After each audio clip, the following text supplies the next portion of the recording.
What's your worst nightmare? I'm not going to claim anything for sure, but something tells me you definitely wouldn't want to be stranded on a deserted island. But what about being stranded on a deserted island with 30 complete strangers? All men, while being the only woman. To me, that already sounds like a ready-made horror movie script. And I seriously doubt there's a single woman on the planet who would feel comfortable in those conditions. Yet one day such a story actually happened. Anatahan is a tiny island in the middle of the Pacific Ocean. Its area is just over 30 square kilometers, basically the size of an average district in St. Petersburg. There are almost no habitable places on the island, and right in the center stands a huge volcano. As of 2025, the island is uninhabited, but people once lived there. For example, at the beginning of the 20th century, the island belonged to the Japanese, who set up coconut plantations there. Small coconut plantations. But you have to understand the scale of the whole operation. The island itself is extremely small. I bet it's smaller than Murino. The head of the plantation was Kikuchira Higo. Later, they sent Shoichi Higo to help him. History doesn't say whether they were relatives or just happened to have the same surname, but in the end, the two of them ran the plantations together. At the end of 1930, a girl named Kazuko arrived on the island. She was only 16 years old and had a gentle personality. She smiled constantly, loved to sing, and seemed capable of enduring the harshest living conditions. Kazuko was born into a farming family. Her parents died early, so from the age of 14 she had to provide for herself completely on her own. She changed a huge number of jobs, farms, factories, anything you can name. At one point she was almost forced into prostitution. It almost happened through deception. But everything turned out all right, and that's how she ended up on the island. Kazuko fell in love with Shoichi. They started dating, and as soon as she turned 18 they got married. There are rumors that Kikuchira also felt sympathy for Kazuko, but it never turned into anything serious. In any case, he never said anything directly to her. So they lived like that. Kazuko took Shoichi's surname. They gradually took over management of the plantations, and nothing foreshadowed trouble. But they had no idea that a threat was already hanging over them. World War II began. At first everything was calm on the island, but soon the war reached even there. Bombing started, and the residents, who were caught completely off guard, hid in the thick jungle to wait it out. After one of the attacks, Shoichi disappeared somewhere. And here the accounts of the survivors start to diverge. This kind of thing will happen many more times in this story. The first and most probable version. Shoichi sailed to a neighboring island to check on his sister who lived there. It wasn't far. They could make the trip. And the island where his sister lived was in a much more dangerous situation. So perhaps he simply wanted to make sure she was alive and well. In any case, he never returned to Anatahan, and Kazuko never heard from him again. But there is a second version, much less probable and more like a crime movie, that Kazuko and Kikuchira fell in love with each other, but since Kazuko was married they had to kill him to avoid tarnishing her honor. In other words, her husband never left. They simply murdered him. This version is untrue and has nothing to do with reality. However, it perfectly shows the attitude toward Kazuko that existed the entire time and how much she was demonized. So Kazuko was left to manage the plantations, which were literally falling apart before her eyes because almost all the territory had been destroyed by bombing. Food, housing, everything connected with civilization was wiped out. For some reason, Kazuko and Kikuchira decided to stay on the island. Maybe they thought the situation on the neighboring islands was even more dangerous. Or, second option, Kazuko was simply waiting for her husband. Either way, they had to learn to survive in the jungle. At first, they lived off the remaining livestock. Chickens, pigs. When that ran out, they learned to catch fish, hunt, make clothes from leaves, basically live like real Robinson Crusoes. And they could have continued living in peace and quiet, albeit a rather wild one. But something fatal happened. A boat approached Anatahan. And no, it wasn't the long-awaited rescue. It was the cause of all the problems that followed.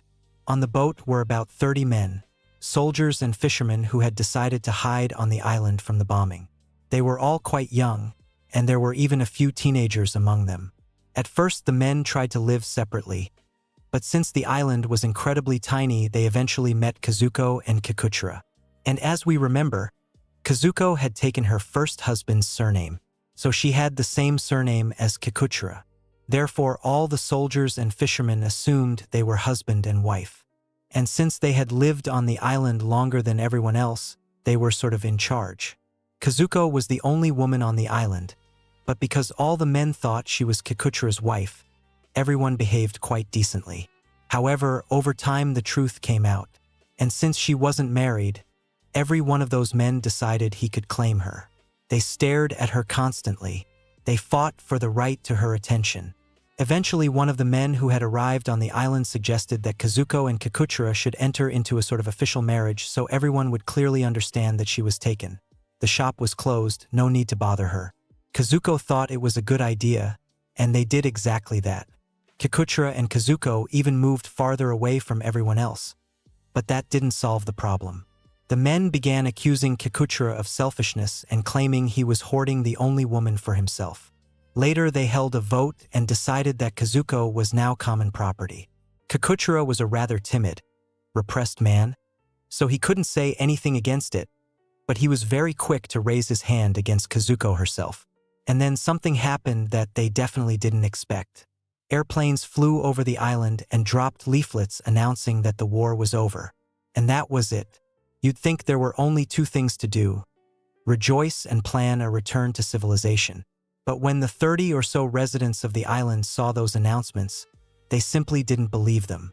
They continued chewing coconuts and fruit bats, and over time they completely forgot that anyone alive even existed on the island. Suddenly, after another expedition into the jungle, the islanders found a wrecked American plane. It was a real gift from fate. The settlers' lives instantly improved. From the parachutes they sewed clothes. From scraps of metal they made knives and dishes. Oxygen tanks were used to store water, and springs from machine guns were turned into fish hooks. But the main thing wasn't that. Inside the plane they found 2 pistols and 70 bullets. And that radically changed the balance of power on the island. Now the one who had the weapons was in charge. The only thing they fought over was Kazuko, because there was nothing else left for the men to divide. Of course they had certain restrictions, but for such survivors they lived quite peacefully. They had enough food, tobacco, even alcohol, which most likely only increased their aggression. So the only thing they lacked was Kazuko, and they started going insane. 2 men discovered the pistols. We don't know their names, so let's just call them the sailor and the engineer. They were best friends and one day came to Kazuko and Kikuchira's house. They had an incredibly weighty argument. Weapons. And they wanted only one thing. So the 4 of them began living together, 1 woman and 3 men. For some time everything was normal, but by the law of the genre, if a gun appears in the story, it has to go off. During yet another quarrel between the sailor and the engineer, and these happened constantly, the engineer shot the sailor. Kikuchira of course tried to stop it, but he failed. So the first murder occurred on the island and far from the last. After shooting the sailor and taking his pistol, the engineer became the absolute ruler of the island. No one could say a word against him without risking a bullet. Then the engineer went to Kikuchira and demanded he hand Kazuko over for his exclusive use. Against such a heavyweight and dangerous argument as a pistol, Kikuchira had nothing to counter with, so he agreed. The engineer and Kazuko moved to a separate house. But again, it didn't last long. 3 months later, Kikuchira went fishing completely alone. At that moment, Kikuchira snuck into the engineer's house, stole the pistol, shot the engineer, and threw his body into the sea. Kikuchira told everyone it was an accident and that the engineer had simply fallen. There were even rumors that only Kazuko knew the whole truth. So what do we have at this point? 1 pistol belongs to Kikuchira. The other pistol belongs to the fisherman, another man who was a close friend of the engineer and had been entrusted with the second weapon. So these 2 men now owned Kazuko. The passing around continued. A month later, Kikuchira climbed onto the roof of a shed to repair it after a typhoon, and the fisherman shot him in the back. So now both Kazuko and both pistols belonged to the fisherman. They passed her from hand to hand like a rag doll. I swear to God. Then a year passed, the plot repeated, and the fisherman was stabbed. His body had 13 stab wounds. It's only possible to guess how much rage it takes to inflict such injuries. And do you know what happened as a result? Both pistols ended up with Kazuko. And at that point I thought something like, "Kill Bill," or "I spit on your graves" would begin. But Kazuko chose a more humane path. On one hand, I admire this act, on the other, I would never be able to do it in my life, and on the third, I don't understand it. It feels like one of those situations where a response would not have been out of place. But anyway, what did Kazuko do? "If I choose someone else, the man with the pistol will kill him. There's nothing I can do." I thought that if I took the pistols, the men would stop killing each other. But God did not let me die. Kazuko and the captain of the ship, the men had arrived on through the pistols into the sea. And once again, it was time to choose a new husband for Kazuko. No one particularly volunteered because everyone already understood. If you become Kazuko's husband, you paint a target on your own forehead. Then the man who had killed the fisherman, the previous one, raised his hand. They didn't get along particularly well with Kazuko, but her opinion was never asked anyway. So they began living together. Over the next several months, several more men died. Some were poisoned, some suspiciously fell from trees, others simply disappeared without a trace. Maybe they ran off into the jungle. It starts to feel like there was a serial killer at work. By this time, the men had managed to stockpile food and were trading it among themselves. They also spent evenings together because the island was still isolated, and the only way for each of them to communicate with anyone was simply to talk to their neighbor. And then they began discussing the elephant in the room. Rumors spread that all these terrible events and deaths were happening because of Kazuko, because the men were perhaps extremely jealous or extremely upset that they couldn't have her or something like that, and they were fighting each other. So they came to only one conclusion. They had to get rid of Kazuko. Kazuko was the root of the conflict. If we kill Kazuko, the conflict will stop. Kazuko was the only one not invited to her own trial. One thing is to die fighting an enemy, but fighting over Kazuko and killing each other is unacceptable. If there were no Kazuko, there would be no fighting. The decision was unanimous. The sentence was passed, and Kazuko was to be publicly executed in 48 hours. Soon after that, the ship's captain quietly disappeared into the jungle. He was looking for Kazuko to warn her what fate the other roughly 20 men had chosen for her. He did warn her, and at that point I suppose Kazuko regretted throwing the pistols into the sea. Shocked by the news, Kazuko ran away and spent the next month on the run in the jungle, hiding from her pursuers. "God knows I'm not guilty. I want to return home alive." She survived there completely alone until finally she saw a ship in the distance flying an American flag. Kazuko climbed a palm tree on the shore, took off the only thing she still had from civilization, her white bloomers, and began waving them like a white flag. The sailors saw her, and finally the girl was rescued. When Kazuko was saved, it was 1951. The war had long been over. The world was slowly beginning to recover. And the first thing Kazuko learned when she reached Japan was that her first husband Shoichi was alive. Only he had thought she was long dead and had already married another woman. When he found out what had happened to Kazuko, he came to her brother's house. She was living with her brother, fell at her feet and apologized for a very long time. Either way, Kazuko's story became a sensation. All the newspapers wrote about the mysterious woman who had survived on an almost uninhabited island in the company of 30 men. She was invited to Tokyo for television shows. Her photographs were sold on the streets, even overseas. In the USA, they had heard about the Queen of Anatahin. Only the fame didn't last long, because the men were also rescued. And as soon as Kazuko disappeared into the jungle and then returned to civilization, the men stopped quarreling. Wow! They stopped attacking each other only because they couldn't keep their dignity in their pants. And the conflicts simply ended. Leaflets were dropped over the island several more times with stories that the war had ended. But the men weren't particularly interested. They still considered themselves militiamen defending Japan from its enemies. Suddenly, they no longer felt like drowning or stabbing anyone. They didn't even know that Kazuko was no longer on the island. Of course, they periodically made forays into the jungle to look for her, but much less actively. They had no intention of going out to passing ships because they were absolutely convinced that World War II would never end. And here the situation became utterly absurd. The Robinsons had to be taken off this stupid island somehow, so the American and Japanese governments cooperated. They found the men's relatives in Japan and asked them to write letters saying the war was over and they had been waiting at home for a long time. Several more letters were written by representatives of the Japanese government itself, and the messages were dropped over Anadahan again. Only after that did the men come out onto the shore waving a white flag. Of the 32 men, only 19 survived. And then it started. Naturally, the survivors decided to tell their story. And the men's story differed greatly from Kazuko's. What happened on the island, according to Kazuko, is what I've been telling you all this time.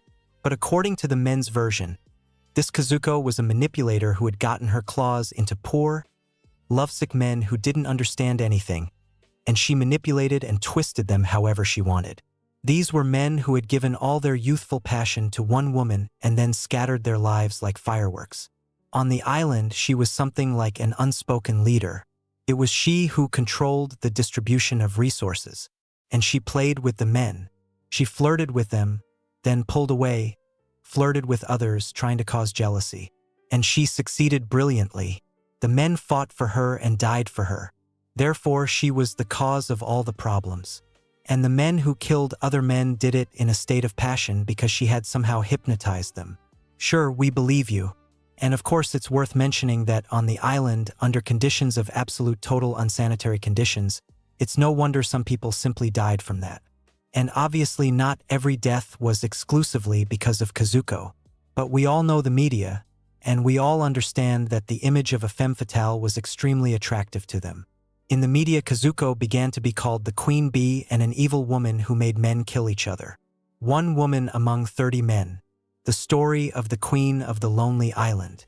Kazuko tried to challenge this image, but unsuccessfully. I'm not a queen bee. I was married to 4 men, but only 2 of them died because of me. The rest died over food or in fights and arguments among themselves. But nothing came of it. She remained forever remembered by everyone as the Queen of Anadahan. Her reputation was destroyed. People were far more willing to believe that she was a fatal seductress than that this is what can actually happen to the only woman in the company of 30 men and 2 pistols. Kazuko always maintained a cheerful attitude no matter how difficult the situation was. She never complained, never spoke badly of others, and was attentive to those around her. That was just her character. I think that's exactly what created problems for her on Anadahan. God, if I had taken a shot every time there was victim blaming in this story, I'd already be lying somewhere off camera. Kazuko tried for some time to earn money from the image of the Queen of Anadahan. First, she became an actress. A couple of films were made about Anadahan. Some with her in the lead role, some without. People flocked to the cinemas to watch. After filming, Kazuko began touring theaters. Only her promoter cheated her. I'm such an idiot. When I went to Tokyo, I realized I was being deceived and used, but I still did everything that man told me. No matter how much money I earned, he took it all. But from the moment our relationship started to resemble husband and wife, I resigned myself to it. Men who approached me now saw only someone they could use. It was so painful. Of the promised 300,000, she received practically nothing. In the end, the film was shot badly, the audience received it badly, and gradually public enthusiasm began to fade. Kazuko was no longer such a sought-after actress. She had nowhere to go. Her family didn't accept her because she once again had a very bad reputation. There were tons of rumors about her. She had nowhere to live. At first, she got a job as a waitress in some establishment where the waitresses were known for their easy virtue, so to speak. There, she still tried to monetize the image of the Fatal Islander. She worked as a waitress and enjoyed incredible popularity. After her arrival, the business flourished. Tables were booked a month in advance. Even people from the mainland came to see the Queen of Anadahan. When drunk, she would strip naked in front of the customers and perform the Anadahan dance, which also attracted a lot of attention. At that time, working as a waitress, she most likely would have sold her body if she could have come to an agreement with a client. Anxiety, disappointment, and a huge amount of trauma, naturally, affected her. She became addicted to alcohol and gambling, And at some point her friends simply couldn't bear to look at her anymore and suggested that Kazuko meet a certain man. This man was 11 years older than Kazuko and already had 2 children. At first Kazuko hesitated and obviously saw no value in herself at all, but her friends convinced her that she should at least meet him. Kazuko was also very afraid she would have to deal with children. And we remember that her own childhood was not exactly rosy. She was extremely nervous and worried, but in the end she agreed and eventually married this man. Together they opened a cafe, and the years passed. They were happy in their marriage. And when this husband died, Kazuko raised the 2 sons. And it turned out she had worried for nothing because her children loved her very much. For example, when it started raining, neighbors often saw her sons run out of the house with an umbrella to meet their mom from work, and so on. At the age of 51, she died from a brain tumor, and her last words were, "I have nothing more to say. That's the story for today, friends." This tragedy that accidentally unfolded on some random island would absolutely never have happened if the main character had not been a woman. So, girls were still choosing the bear, right? That's what I assume. That's all for today. Thank you all so much for watching. If you liked this video, please like it, subscribe to the channel, and don't forget that I have other social networks, for example the Bo channel, which you can also subscribe to.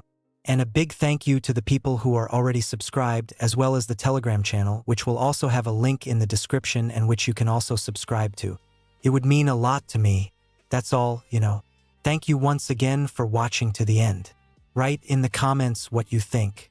Although I don't know what you can even think about this. What the fuck? Laughter.